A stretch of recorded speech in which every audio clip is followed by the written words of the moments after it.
Baseball in the Boroughs is brought to you by Verizon. With my plan, get exactly what you want and only pay for what you need. The Yankees are blowing up on my Twitter and my Threads timeline for all the wrong reasons after their 7-3 loss to the Angels last night. That loss capped a 1-5 road trip out west, so let's bring in New York Post sports columnist Mike Vaccaro to get us caught up on all things Yanks for this edition of Baseball in the Boroughs. Mike, thanks for joining us. Let's jump straight into this because everyone in the Boroughs is talking about Carlos Rodon's kiss blow and the Tommy Kahnle meltdown in the dugout. I know winning masks everything, but this team isn't winning right now. So what are your thoughts on Rodon's outing, the kiss blow, and Kahnle's dugout meltdown? Well, I think that the Yankees were a little more concerned with the fact that Rodon was terrible last night as opposed to the kiss. I mean, the kiss is a bad look. He acknowledged it. He owned it. Aaron Boone acknowledged it. He, talked to him about it. You can't do that in New York. And especially so you can't do it because you have a couple of scattered Yankees fans booing you 3,000 miles away from New York. So you can't do that. But I think he already understands that. He was frustrated. Look, I mean, if there's one positive you take away from that action, it's that I think Yankees fans have wondered if the Yankees even care anymore, which is a silly thing, but just by their body language, and I guess people were criticizing, seeing some guys laughing in the dugout yesterday. That's the sign of a guy who cares, the guy who's frustrated, and the guy who knows that he hasn't pitched well. It's equally as meaningless, but you referenced the Kahnle meltdown in the dugout where you beat a fan in the dugout, a stationary fan, I should say, to a pulp in the dugout. Is almost a positive sign because it just shows that there's a pulse on somebody on the team. Now, again, I mean, all of this will be completely insignificant if they start to play better baseball. And you would think they're going to play better baseball if and when Aaron Judge returns, but they really need to start playing better ball even before that because the wild card race can get out of their hands pretty quickly. The AL East is already going to be a pretty big chore with both the Orioles and the Rays so far ahead of them. So they just got to play better baseball, and a lot of other things are going to fall into place.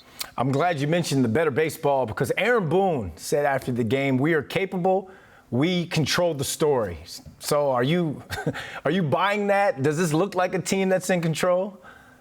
Well, he's right. Look, I mean, we've seen this plenty in baseball the last couple of years, especially with the wild card.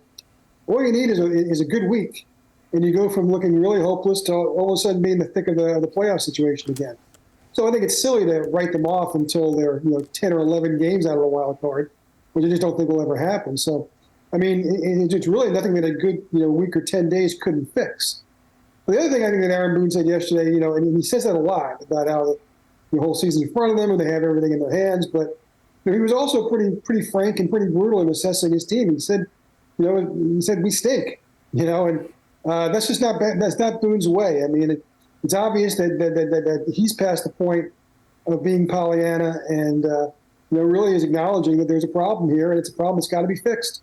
But he's right. There is still time enough to fix it. It's still only July. The Yankees are in near to fix the Mets are. The Yankees are still within sight of the wild card.